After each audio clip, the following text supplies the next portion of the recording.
Our final picked movie, not our actual final movie this week, was Dylan's pick, that being the 2010 film Burlesque. Take us away, playa! Yeah, so basically this movie's about a farm girl from Iowa. She wants to move into the big city and do things with her life. So she moves into LA, Hollywood, and she looks for background dancing, background singing gigs. She eventually stumbles upon this lounge called Burlesque, and it's the most incredible thing she's ever seen. She wants to get in. So she works her way in as a waitress, and then eventually she works her way onto the stage. They find out she could sing. She gets, she starts moving on up in life, and then obviously with progression and, making moves, making money, there's some dissension between, people. And so then what ends up happening is people start having a little bit of a fallout, and people come back to, why they're doing what they're doing. So she eventually ends up saving the lounge because it's like in horrible debt. It's about to be, defaulted on like a mortgage or something.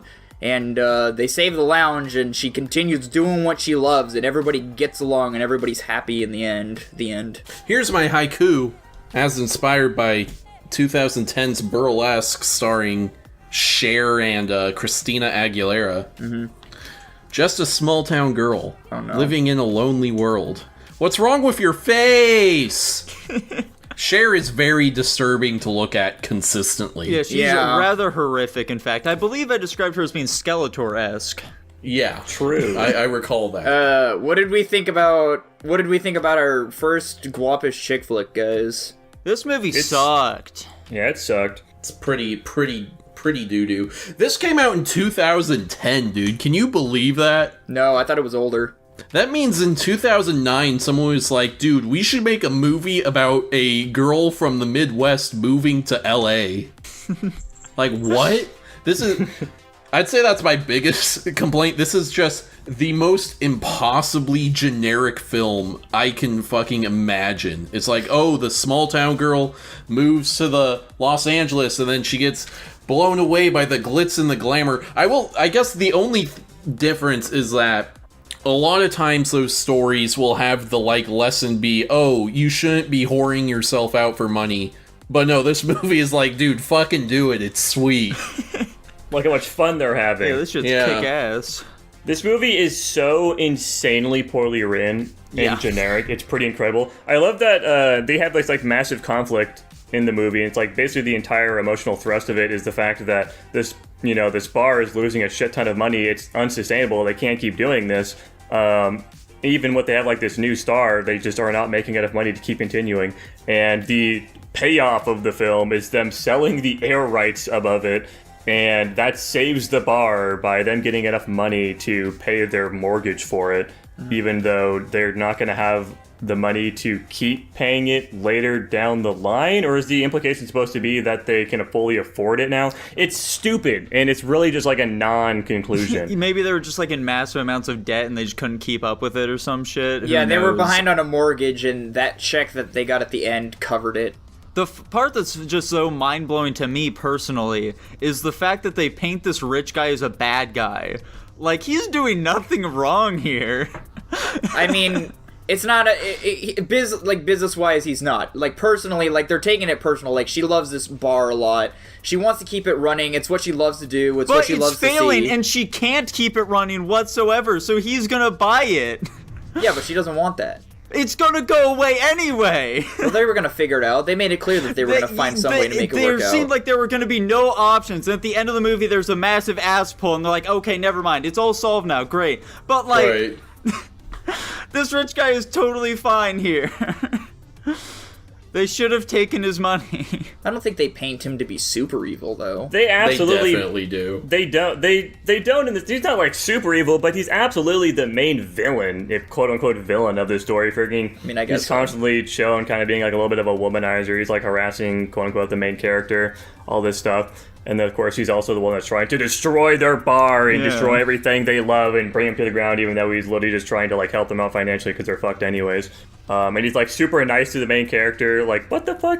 He was gonna tear down the bar anyway, though, which is not what they want. Yeah, but the alternative is their bar just getting fucking auctioned and him buying it for way cheaper anyways. And of course, this is all under the assumption that the ass pull wouldn't happen because ass pulls are stupid. Yeah. They just wanted to try until they failed, and they didn't fail, so. Yeah, they're fucking stupid for that. Clearly not if it worked out for them at the end. Just because somebody's fucking figures it out in the end because of sheer dumb luck does not mean it's still not dumb. They got lucky. Also, the main character is like a fattest Mary Sue. Holy shit, man. She actually has no character growth at all through the entire film. She's just perfect the entire film. And then is the one, of course, she's the savior of it all at the end. Like, it's actually insane. Yeah, there's so much shit throughout this film where it's like, we just need something to happen here, okay? Like, the biggest fucking symbol of that is when, like, Cher is just, like, walking out and she's like, gonna leave or whatever the fuck. And the sounds guy's like, hey, Cher, you want to sing a song now? And she's like, okay, I guess I will. It has nothing to do with the film whatsoever. She's just there to sing a song and then she leaves. It impacts nothing. It's a song for the show that's going on the next night. What are you? How does that impact anything? We never see it again. It doesn't have anything to do with anything. Well, because sometimes the songs have to do with what's going on currently in the state of the movie. It didn't.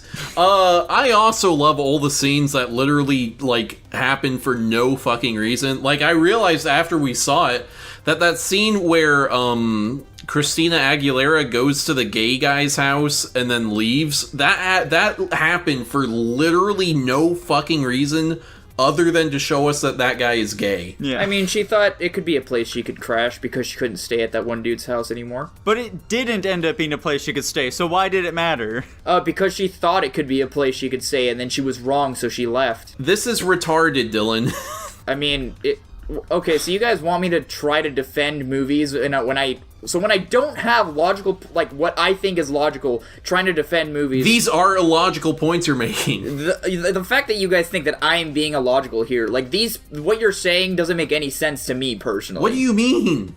I mean, like, if she's going... There was no knowledge gained or, like, actions performed by her going to that location. She just thought it was a place she could crash, and when she found it wasn't, then she moved on. There was no reason for her to go there, though. There was no narrative reason for her to be there. Because the things that actually progressed the plot of the story happened when she went to that other location. Yeah, like, Dylan, if she fucking stopped by a 7-Eleven to get a fucking Slim Jim real quick because she was hungry, and then left... and we never reference the fact that she stopped there, we never see her eating the Slim Jim, then why would that have been in the movie? It's the exact same thing here. Guys, let me defend Dylan for a second here, because there is, in fact, I think, a discrepancy in the way you guys are viewing these things. So movies don't have to have 100% of the film dedicated to just progressing the plot. You can have some other things that are just for fun, some silly things going on, because it's a movie and you want to watch something that's entertaining. You could maybe go and be, oh yeah, it's kind of funny that he's gay, and they have like a silly interaction with the gay partner. Or, oh yeah, I really liked listening to Cher's performance. I think it was really good. I liked that she was a really good singer. I like listening to her. These are entertainment value things. I think you guys are being a little too mean about the fact that a movie can't have things that are purely just for entertainment. But Jackson, keep in mind, this movie is very long as well, so shit like that just bogs down the pacing. I'm not passing this movie. I don't particularly like these scenes either. I'm just trying to give you guys a perspective on it, because I don't think they're particularly good in this film. I'm just saying that movies can do that. This movie's doing it, and it didn't land for us. I also do think this movie's way too fucking long. Holy shit, 2 hours? What? Because nothing it has happens. Unnecessary scenes like that. Nothing happens at all. So I think the issue is more along the lines of this is just wasted time rather than it's just scenes for no reason. Which I guess technically are kind of one and the same, but you know what I mean. Yeah. Basically, if it's a scene that you can, if you pull it out of the movie and nothing fucking changes, it probably shouldn't be in the movie. Which, by the way, I was baffled that, like, her boss from the very beginning of the movie did not come back into play later on.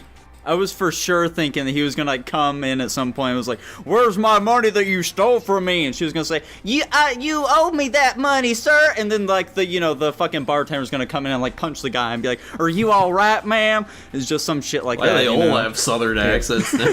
Wait, did I miss something, by the way? Who was the one that trashed her fucking apartment at the start of the movie? It just randomly got robbed.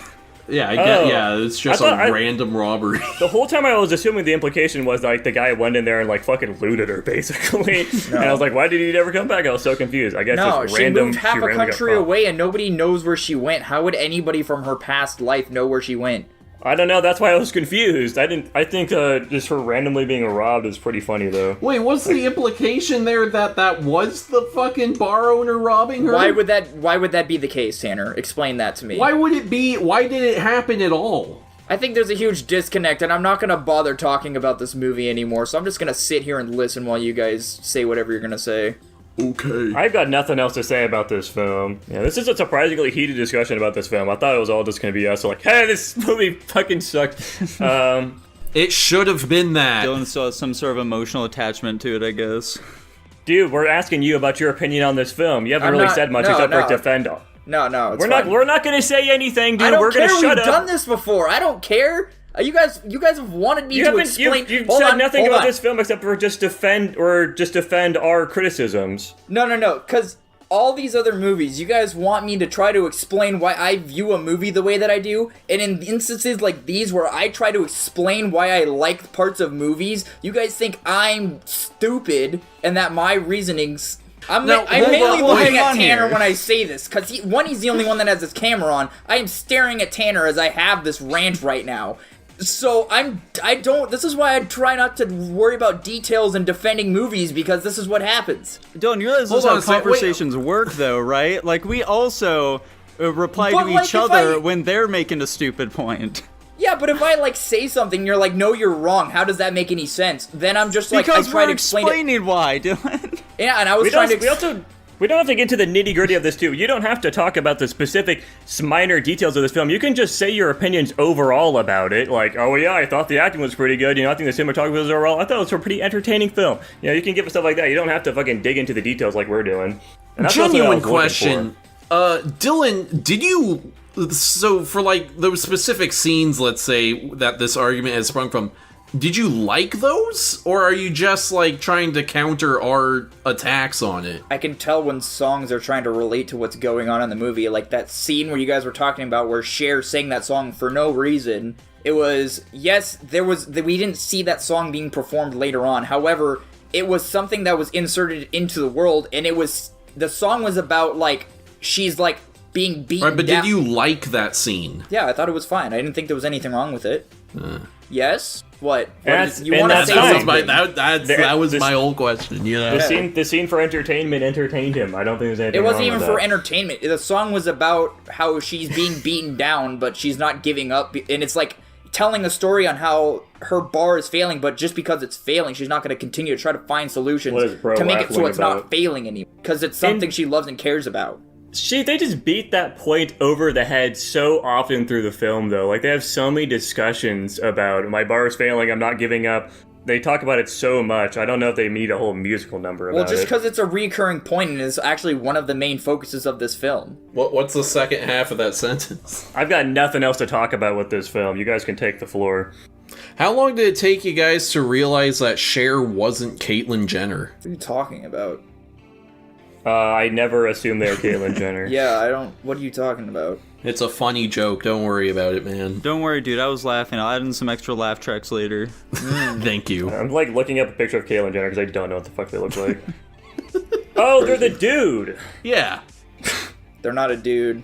They are a dude. Weird. They don't look anything like each other. They got plastic surgery face. That's not wrong. So yeah, I guess so. You got me. So I guess if we don't really have anything else to say about this movie here, Dylan, what's your ranking for this one? B+. Whoa! Tanner, how about you, dude? I'm gonna give this one a D. Yeah. And Jackson, how about you? I give this movie a C-. I was in between giving it a D+ or a C-, but this movie is pretty inoffensive for the most part. I think its cinematography is relatively well done, and for the most part it's okay, but it's definitely long in the tooth. The dialogue is pretty fucking cringy, and the story is absolutely nothing to write home about. So I think it's a pretty below average film overall. I'm honestly shocked we hadn't mentioned the dialogue previously. The dialogue in this film was atrocious. Yeah, probably the worst part of it. It was literally the first scene of this film. I was cracking up because of how fucking bad it was. This is a horrible omen for this film. Yeah. If this is what it's going to be like. But yeah, I'm right there along with you. Definitely a C- for me too. I think that the worst So this is a very common issue with some musicals. You can tell a bad musical from a good one where the songs are going and it does nothing for the plot, okay? Where it's just like, oh, we're doing a musical number now and nothing actually else is going on here. Like, you know, when you watch a Disney film or something like that, when they're singing a song, there's actually shit going on here. And it's not just, Also, hey, everybody, we're singing now. Also, the musical numbers are bad in this movie. Yeah, that too. I'm surprised you guys were only trashing the one solo Cher scene when they had plenty of others just watching burlesque shows happen, and that was like all that was happening. They did that a lot in this. The Cher one was just like the most egregious to me. Yeah. Anyways, that landed at a C overall, which is not that shocking. It is a pretty average film, I would say. Yeah.